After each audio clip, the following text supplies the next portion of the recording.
California Democratic Senator Alex Padilla joins me now. Senator Padilla, thank you for your time. Evaluate what has happened in Los Angeles the last couple of days and what your reaction is to California's lawsuit against the president and the underlying illegality or legality of federalizing the National Guard. Yeah, well, thank you, Major. Great to be with you. And I'm glad Elise just emphasized in that prior segment so much the peaceful nature of the protest, because as I've been talking to community leaders and organizers, as well as the mayor, the governor, the police chief, the sheriff, that's everybody's assessment. By day, these are largely peaceful protests. The folks that show up after dark and are involved with the looting and the vandalism, which has no place, it's wrong, and we denounce that, is a very different group of people. So it's important to distinguish what's going on here. Look, I think it's important to have your viewers understand that to the extent that this has been a crisis in the Los Angeles area, it's a crisis of Donald Trump's making. The increasingly aggressive and cruel tactics of the immigration enforcement is what's prompting the response of people who are passionate about speaking up for our fundamental rights and due process. Because the enforcement operations have gone far beyond just the violent criminals or the dangerous criminals that Donald Trump has promised.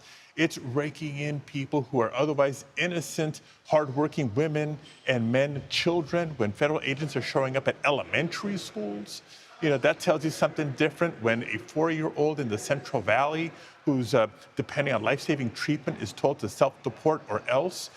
Thankfully, in that particular case, that notification was withdrawn, but only because of the immense public backlash against that type of cruel immigration enforcement. Now, the president has set the stage by raising the tensions with these aggressive tactics and will take any small opening or manufacture an opening to further escalate.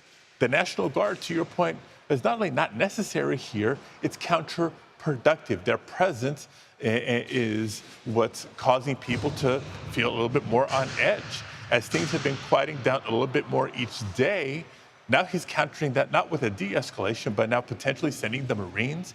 Donald Trump is escalating the situation. I'm glad the Attorney General and other partners across the country have filed lawsuit because we don't think there's a proper justification for the federalization and deployment of the National Guard. Local law enforcement is capable of handling this. Los Angeles has seen many protests, demonstrations, rallies, marches, et cetera, over the years. I trust them to handle it again. Senator, I want to play for you sound from the president today in the Oval Office. Let's listen. If there's an insurrection, I would certainly invoke it. We'll see. But I can tell you last night was terrible. The night before that was terrible. So the president has invoked the word insurrection or insurrectionist many times, and he kind of dials it back. That's a very particular word with a very particular legal meaning. And if it is true, invest any president with expansive powers.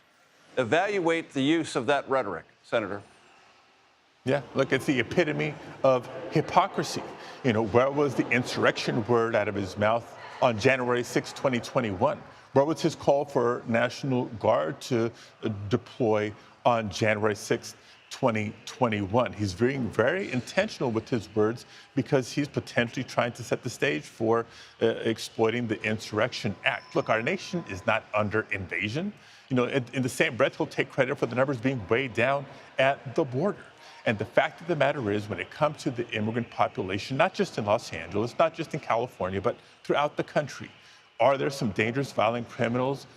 Yeah, let's focus on them. Let's target them. There's no disagreement there. But by and large, we're talking about otherwise law-abiding women, men, and young people who are working hard, who are paying taxes, who are raising families and contributing to the success of communities and the country. Take California alone, right? California is not just the most populous state in the nation. It's also the most diverse state in the nation, home to more immigrants than any state in the nation. California is also the largest economy of any state in the nation, the fourth largest economy in the world, not despite our immigrant population, but because of the immigrant population and its contribution as workforce, as consumers, as entrepreneurs. And if you hear a little passion in my voice, it's because it is personal to me. Los Angeles is my home. I am the proud son of immigrants from Mexico who worked so hard, who sacrificed so much to live their American dream. That's what the immigrant community is fighting for. Senator Padilla, on this program last week, Tom Homan, the president's immigration czar, said because of sanctuary city or state policies, ICE, Immigration Customs and Enforcement, are forced to go into the community. And if they got more cooperation, they wouldn't have to do the raids they're doing. Evaluate that statement. Yeah, look, let's understand what sanctuary is and what sanctuary isn't. It's been longstanding policy in the city of Los Angeles and for several years now, a statewide policy in California.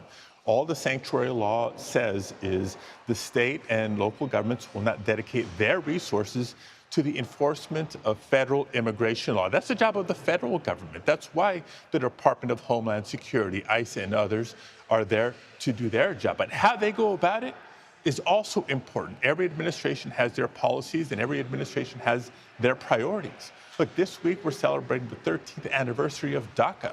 Remember President Obama being frustrated by the lack of action of Congress, and he granted temporary protections for young people, childhood arrivals. 13 years later, Republicans in Congress still have yet to be willing to act. And this administration, like I said, maybe Trump promised on the campaign trail targeting violent, dangerous criminals only. If that was the case, there would be no debate, there would be no disagreement. But what they're doing is far beyond the pale. California Democratic Senator Alex Padilla. Senator Padilla, thank you for your time. I appreciate it. Thank you, Major.